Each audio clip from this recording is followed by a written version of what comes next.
Buenas tardes, continuamos con el tema número 2 del doctor Oscar Salamanca.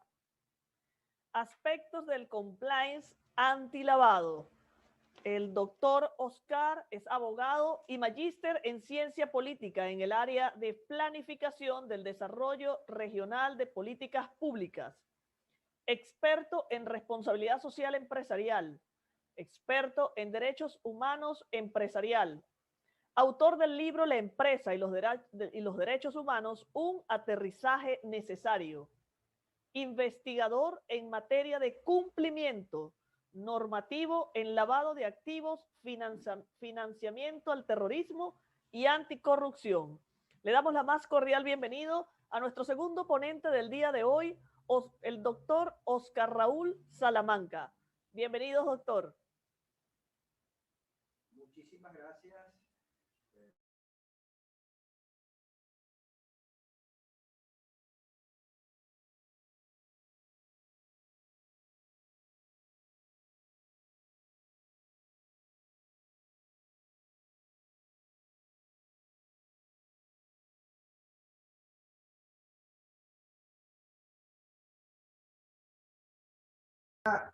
Además de agradecer eso, antes de entrar en el tema del compliance, los aspectos del compliance antilavado, quisiera asegurarme de que pudiera estar manejando esta distinguida audiencia sobre lo que es un compliance. Y si el que pueda escribirme a través del chat, se lo agradecería enormemente, porque esto nos permitiría rápidamente entrar en el contexto de lo que se quiere explicar.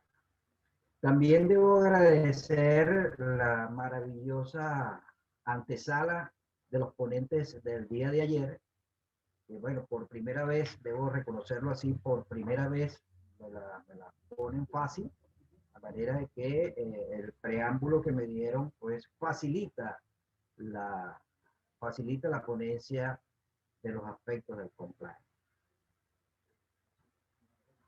El primer aspecto lo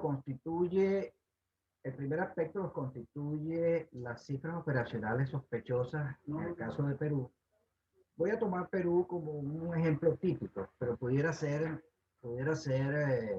otra ciudad, pudiera ser otra nación.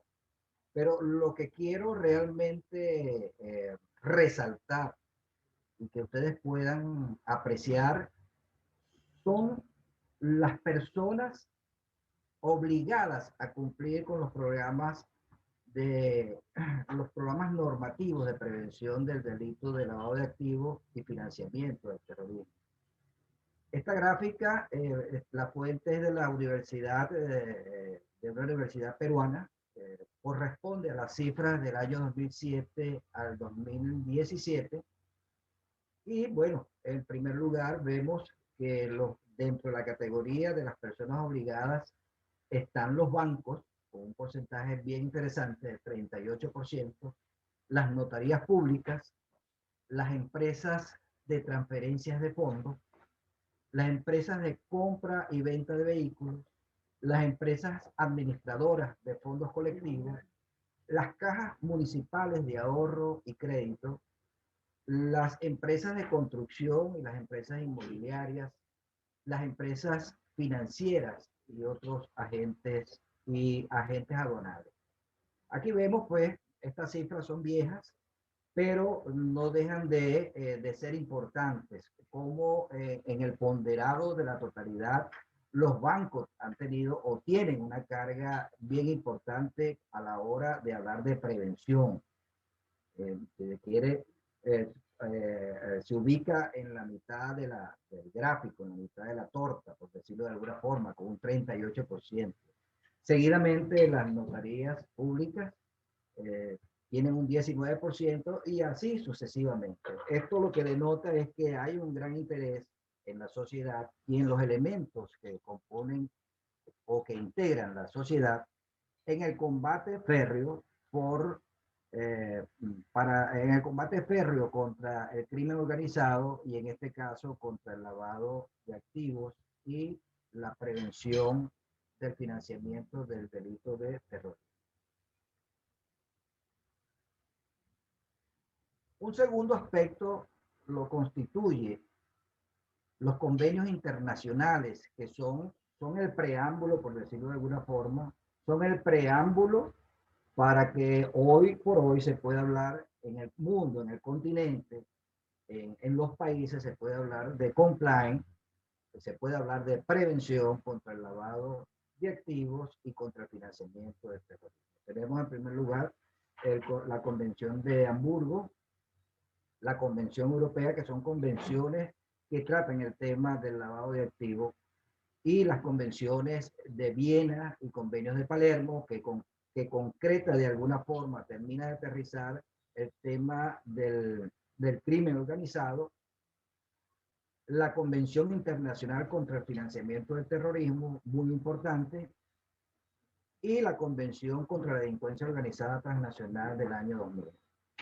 Me quedaba una, que es la Convención de la ONU contra la corrupción del año 2000. La corrupción, que aunque no es perseguible internacionalmente, porque hay un tema de definición realmente en qué consiste no le terminan de dar la definición, si es gran corrupción y cuáles son los elementos que la van a componer. También es cierto de que son aspectos que no se han dejado de tratar y que los organismos internacionales están muy pendientes de ello, como también fuentes del financiamiento del terrorismo y de otras instituciones. Así como tenemos los convenios internacionales, también tenemos las instituciones internacionales. Tenemos la GAFI, que es el Grupo de Acción Financiera Internacional, que es el que se encarga pues, de todo lo que es la dinámica de la inteligencia propiamente dicha en materia de lavado de activos.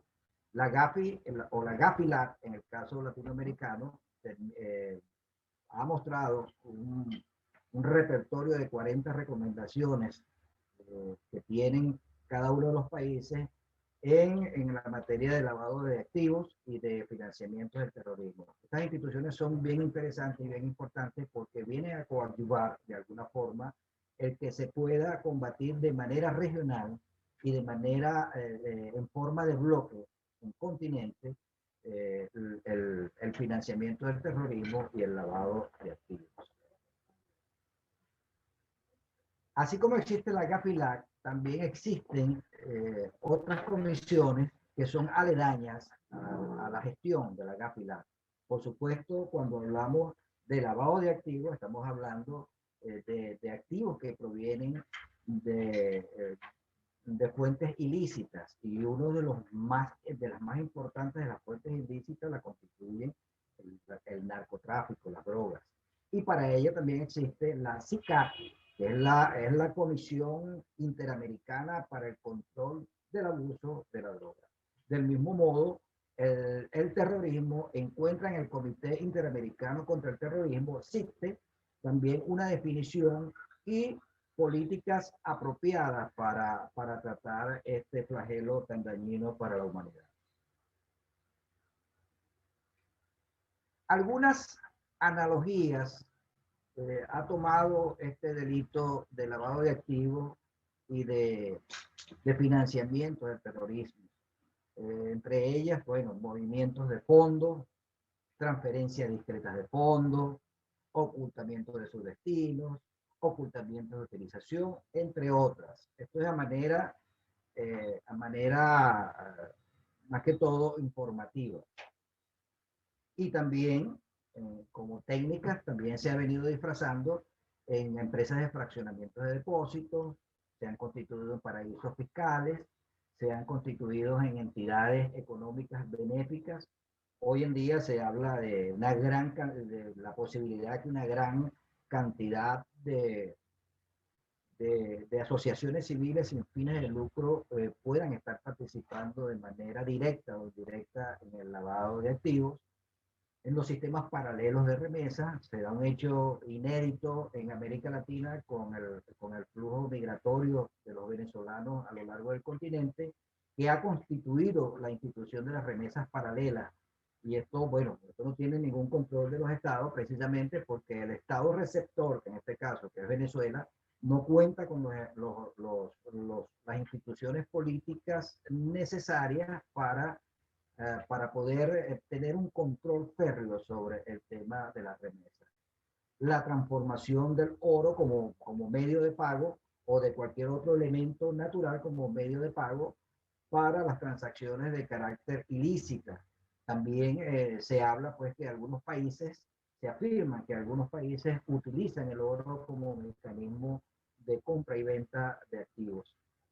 Los instrumentos monetarios libremente accesibles como el dólar, las monedas, las prendas de oro, todos estos elementos pueden configurar en un determinado momento, bueno, elementos mediante los cuales se materializa el delito del lavado de activos. Y los pasadores físicos, porque son los considerados mulas, las mulas que van de un lugar a otro, bien llevando oro, bien llevando dólares, llevando otro tipo de monedas. Ellos constituyen de alguna forma el esquema general del lavado de activos y del financiamiento del terrorismo. Aquí les traje un pequeño ejemplo de cómo funciona, cómo es el mecanismo aproximadamente. Pues ellos tienen mecanismos muy sofisticados, pero esto más o menos dibuja la realidad del negocio de lavado de activos. Entonces se da en el caso de una empresa A que está en un país A y de una empresa B que está en un país B. Esta empresa A vende consultorías, en este caso consultorías jurídicas, pero este país B,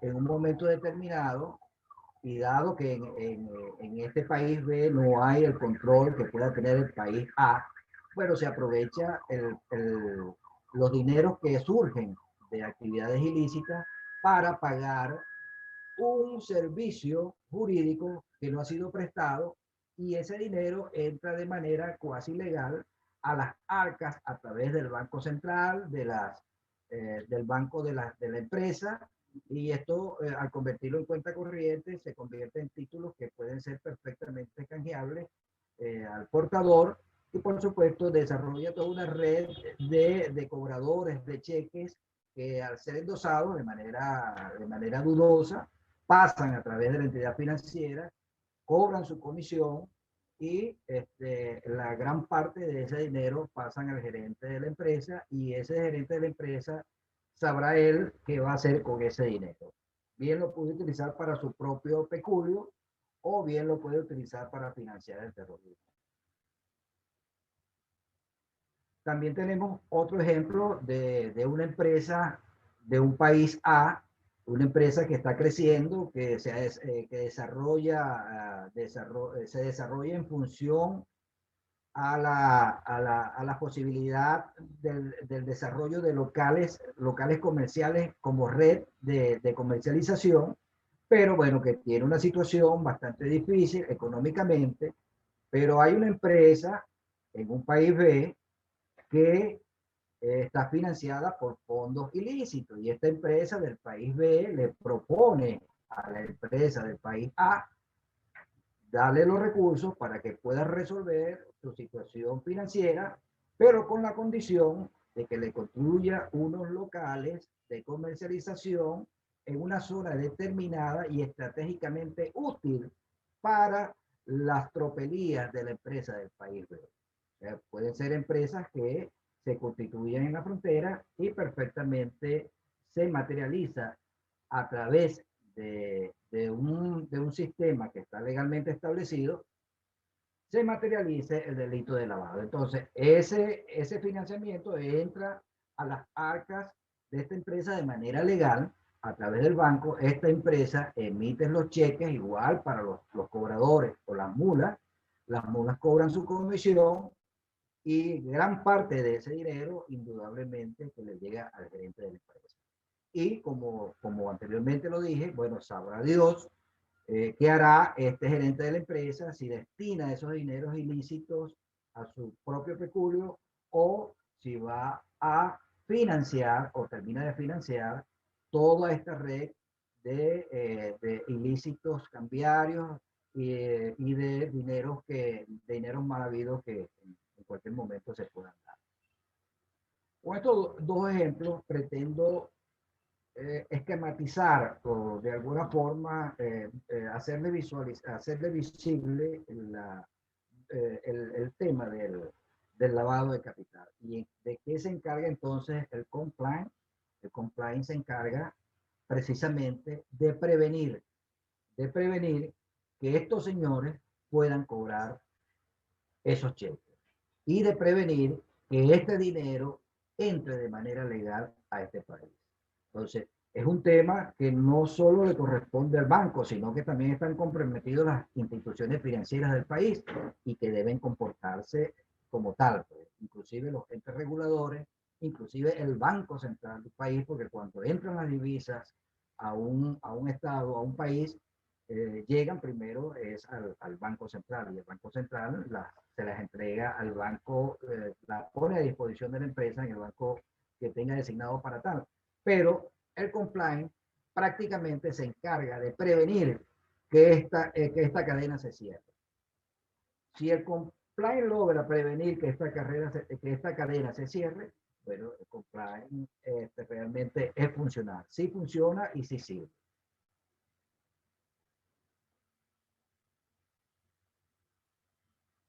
Ahora, ¿cuál es la estrategia?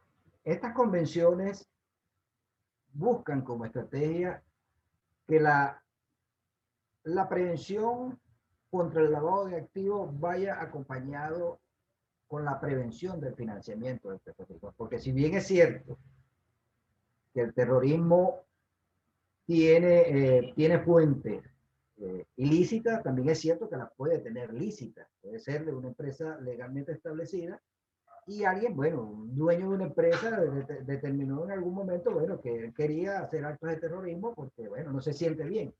Y eso es la forma legal la fuente legal del financiamiento del terrorismo. Pero cuando hablamos del financiamiento del terrorismo de manera ilegal, estamos hablando indudablemente del lavado de activos. Ahora, ¿qué diferencias existen entre el lavado de activos y el financiamiento del terrorismo? Bueno, una primera diferencia dice que el lavado de activos es una acción pasada ilegal que generó fondos a activos que deben atravesar una serie de transacciones destinadas a ocultar el origen de dichos fondos. Cuando tiene por finalidad el financiamiento del terrorismo, ese financiamiento es posible si se cumple la cadena, si la cadena no se rompe. Pero antes de entrar en cadena, ya se ha cometido un ilícito que es el que desarrolla la fuente. Ese puede ser un dinero que venga por narcotráfico, por trata de personas, bueno, cualquier variedad de delitos que puedan existir. Cualquiera se puede convertir en fuente importante para el lavado de activos. El lavado de activos es el medio y el fin lo constituye el financiamiento del terrorismo. También nos dice que el financiamiento del terrorismo es una acción futura, ilegal, sin intención de disfrutar ganancias económicas, por supuesto, pero tiene un fin bien político o religioso. El objetivo del terrorismo es crear precisamente crispación social para, de alguna forma, lograr un objetivo de carácter religioso, como el caso de las Torres Gemelas, o lograr objetivos de carácter político, como en otros casos han podido suceder, que no los tengo a la mano. En el lavado de capital, el origen de los fondos siempre es ilegal. Siempre es ilegal. Viene por fuentes de narcotráfico, tratas de personas, por secuestros, robos.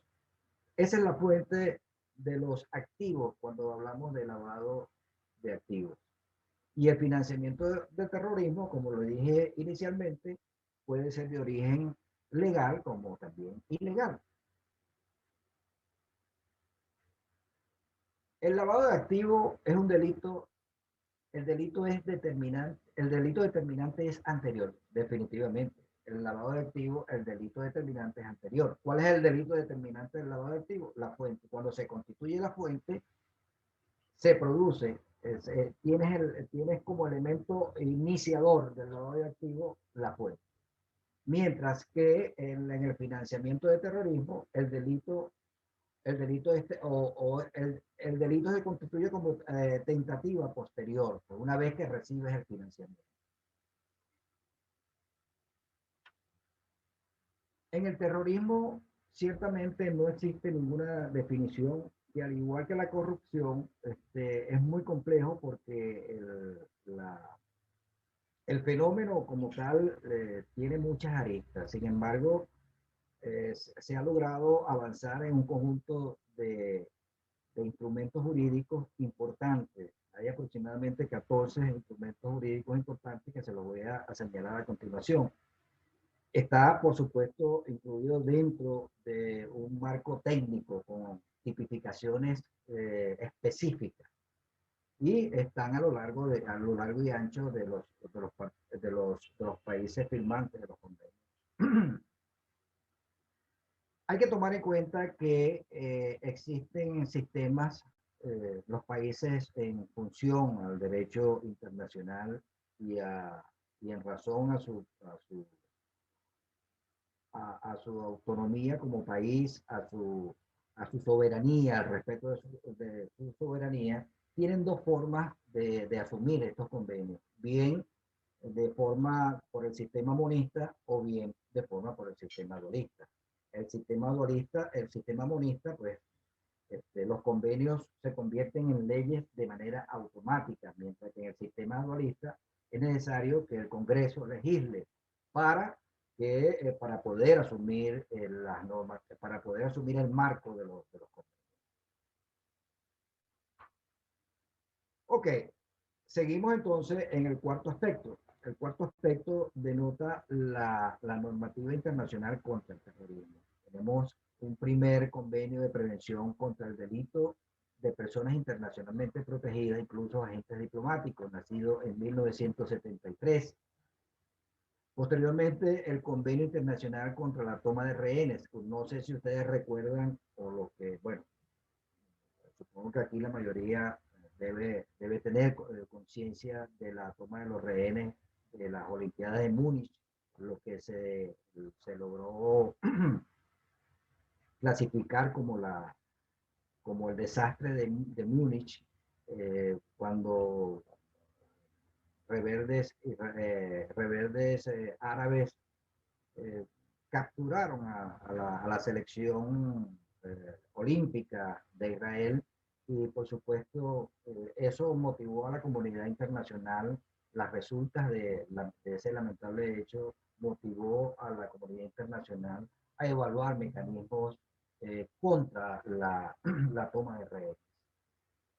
El convenio sobre la protección física de los materiales nucleares, ya el tema nuclear es un tema, nosotros terminamos de salir de un episodio de Guerra Fría que duró más de 40 años y que, bueno, quedaron secuelas de ese enfrentamiento y se presume que parte de países considerados como terroristas o financiadores del terrorismo pudieran hacer uso de este tipo de armamento como una posibilidad de, de ir contra la humanidad. Entonces, para ello se creó este convenio para prevenir los desastres por, eh, por armas nucleares. El convenio de Tokio del año 1963 sobre los delitos y otros actos cometidos a bordo de aeronaves. Hay que decir que, bueno, en la medida, la evolución del delito de terrorismo, por decirlo de alguna forma, viene, bueno, eso de que la humanidad es humanidad, ha existido terrorismo como un arma para, de alguna forma, configurar poder.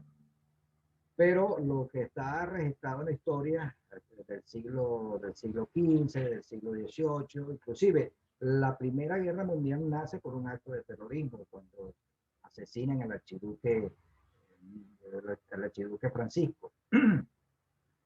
En el convenio de La Haya es un convenio que además de darle categorización a los convenios, categorización jurídica, a los convenios internacionales, también promueve el apoderamiento, las leyes contra el apoderamiento de ilícitos en armas.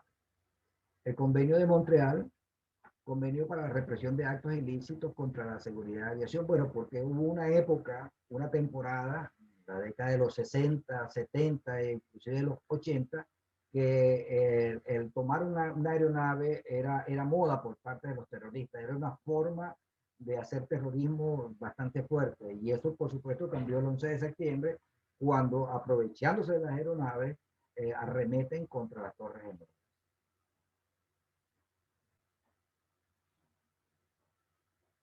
El convenio sobre la marcación de explosivos plásticos para facilitar su detección en el combate contra el combate de sabotaje de aeronaves del año 1991, el Convenio Internacional para la Represión de los Atentados Terroristas cometidos con bombas, el Convenio Internacional para la Represión de los Actos de Terrorismo Nuclear del 14 de septiembre de 2005,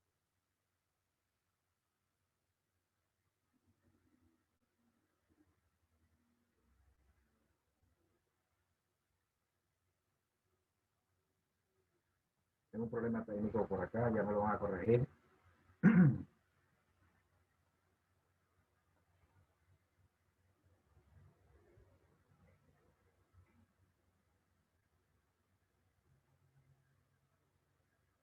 Ya se está dicho.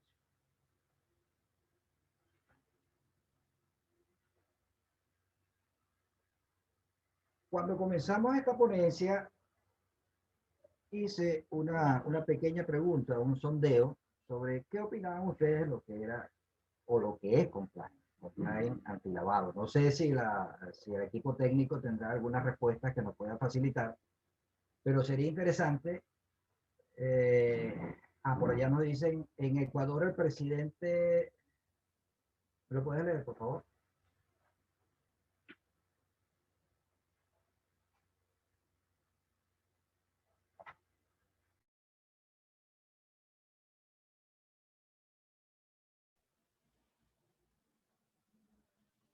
En Ecuador, el presidente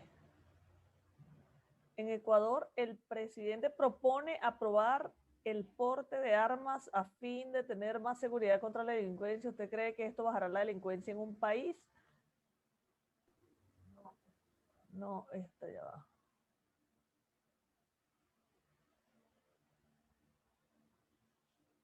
No, aún vamos a esperar un poquito. A todas estas, es importante que manejemos la terminología compliance. Compliance, bueno, literalmente hablando, es cumplimiento, pero cumplimiento es cualquier cosa, pues cumplimiento, todos cumplimos. Yo cumplo con pagar mis impuestos, yo cumplo ante la ley con el tema migratorio, y cada quien cumple el compromiso de los contratos, eso es cumplimiento también. Pero el compliance antilavado es un elemento interesantísimo que además de cumplimiento,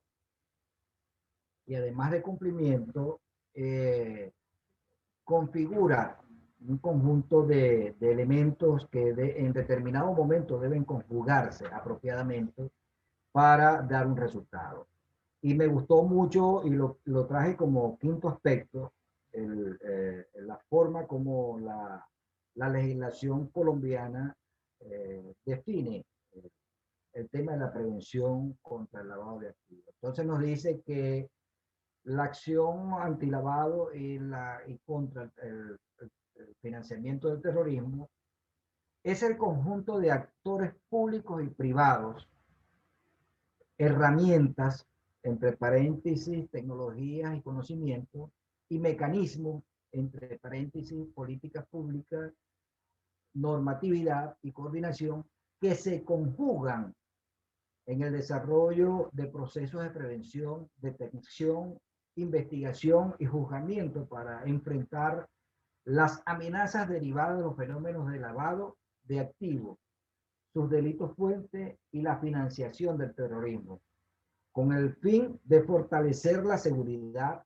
proteger la economía y eliminar barreras originadas por estos delitos para mejorar el bienestar de los colombianos. A mí me encanta esa definición porque envuelve, integra todos los elementos. Es un conjunto de actores públicos y privados. ¿Por qué se habla de actores públicos y privados? Porque para ser efectiva en la materia de cumplimiento contra el lavado de activos y el financiamiento del terrorismo, es necesario que el Estado promueva,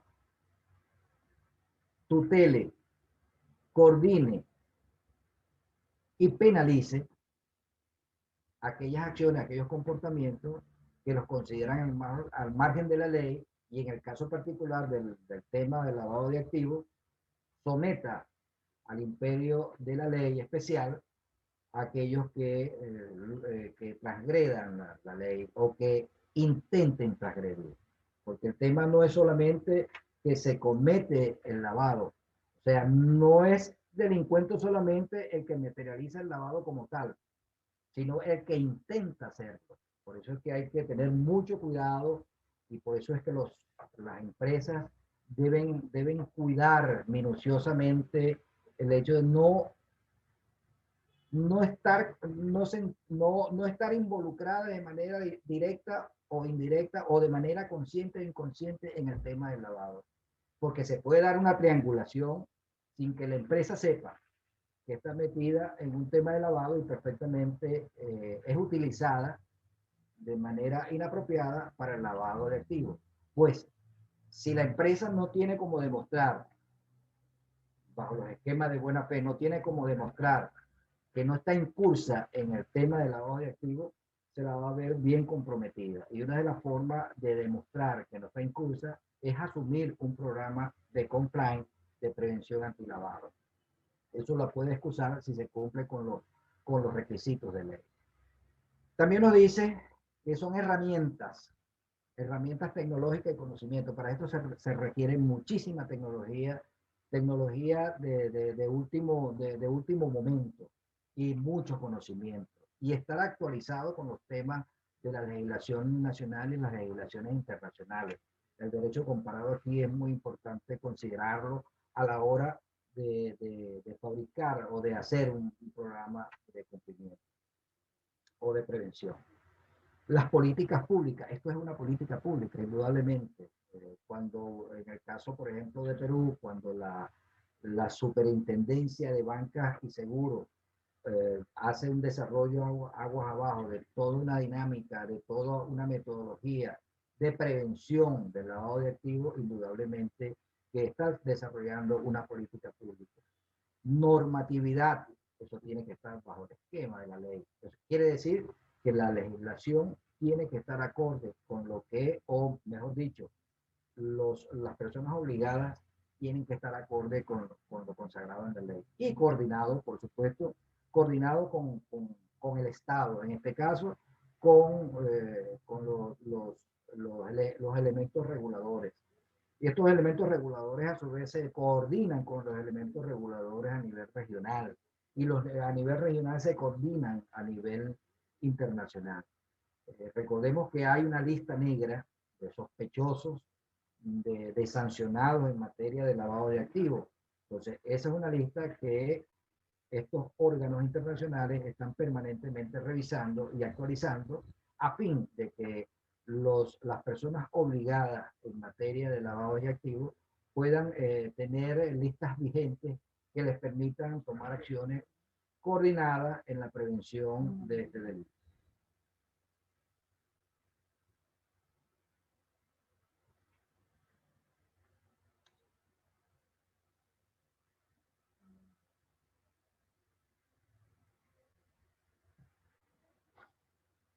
Organismos internacionales. Organismos internacionales emisores de estándares y de normas contra el lavado de activos y el financiamiento del terrorismo. Por supuesto, el organismo rector de todas estas políticas es la ONU, la Organización de Naciones Unidas. Ella ha venido promoviendo todos estos esquemas desde hace muchísimos años y en estos últimos 30 años ha sido especialmente incisiva en el tema contra el lavado de activos y el financiamiento del terrorismo. El Comité de Basilea, que tiene que ver con todo el tema bancario. El grupo Egmont, que es un grupo de inteligencia financiera a nivel mundial. Ahora le voy a presentar más o menos el esquema del grupo Egmont. El grupo Egmont genera unas listas, las listas negras de los sospechosos, las personas que están tachadas por lavado de activos y financiamiento del terrorismo. Aquí tenemos más o menos una gráfica del comité Egmont. Ellos tienen grupos de trabajo y también trabajan por regiones, que es una plataforma, una organización bien ambiciosa cuando hablamos del tema del lavado de activos y financiamiento del terrorismo. Asimismo, el Banco Mundial y el Fondo Monetario Internacional generan esquemas para la prevención de este flagelo. Los convenios de la ONU contra la delincuencia organizada, el tema de la delincuencia organizada es particularmente terrible, sobre todo en esta parte del continente. Realmente favoroso ver el avance incontenible, por decirlo de alguna forma, de la delincuencia organizada. Cada día perfeccionan más su metodología, cada día logran más objetivos precisamente porque la prevención no está al nivel del acto que ha de prevenir. La Convención de la ONU contra la corrupción, que es un tema que está dando mucho que hablar, el tema de la corrupción como fuente también, fuente de financiamiento del terrorismo, un tema bien complicado, bien delicado, un tema que toca la soberanía, que toca la política de los estados y que toca al político. Bueno, me atrevo a decir acá, y de allí el tema de la gran desconfianza que se aprecian por los partidos políticos y por la política propiamente dicha. Aledaño a esto, la OEA también tiene sus propios mecanismos, la CICAT, que ya los vimos, el CICTE, la DDO-T, también están todos coordinados de tal forma que permite generar políticas y generar lineamientos en materia contra el lavado de activos y el financiamiento del terrorismo. También tenemos la Convención de Naciones Unidas contra el tráfico ilícito de estupefacientes y sustancias psicotrópicas. El convenio del Consejo de Europa sobre el blanqueo, identificación, embargo y decomiso de los productos derivados de actos delictivos. Esta es la Convención de Estrasburgo. El reglamento modelo americano sobre delitos de lavado relacionados con tráficos ilícitos, drogas, delitos conexos. La Convención de Naciones Unidas para la Supresión y el Financiamiento del Terrorismo, la Convención Interamericana contra el Terrorismo, la Convención de Naciones Unidas contra la Delincuencia Organizada Transnacional, la de Palermo, ayer se habló acá muy bien de ese tema, la Convención de Naciones Unidas contra la Corrupción, las 40 recomendaciones del GAFI, en este caso GAFILAT, que tiene que ver con Latinoamérica. Son recomendaciones bien importantes. Las personas que estén interesadas en incursionar en estos temas perfectamente pueden empezar por revisar el tema de las recomendaciones de la GAFI o del GAFI. Las resoluciones del Consejo de Seguridad de Naciones Unidas. En fin, hay un conjunto de actividades de organismos y de personas que están definitivamente de lleno en este tema del lavado de activos. Ayer también, dentro de las apreciaciones que hice de los ponentes, que me pareció muy interesante, el tema de la gobernabilidad. Claro, la gobernabilidad se carcome por estos temas. El tema de la corrupción carcome la gobernabilidad, carcome la credibilidad en las instituciones más importantes de un país democrático. Y por ello, sin ánimo y ya para culminar y para dejar la, abierto las posibilidades de preguntas y respuestas, debo decir que conforme a este mapa que tenemos acá, vemos el esfuerzo que está haciendo la humanidad, y en el caso de América Central, el Caribe y Latinoamérica, hay un despliegue bien importante contra el lavado de activos, y este mapa muestra de alguna forma todo el esfuerzo que se está haciendo. Muchos preguntarán, pero en mi país ese esfuerzo no se ve. Es un tema que no depende únicamente de tener el dispositivo de combate. Este es un tema que depende de la voluntad política, de la voluntad institucional de mm, de los actores para poder impulsar mecanismos, para poder impulsar políticas que prevengan la comisión de este delito. Bueno, muchísimas gracias por por la recepción de esta humilde charla. Quedo a disposición de ustedes para responder las preguntas. Gracias.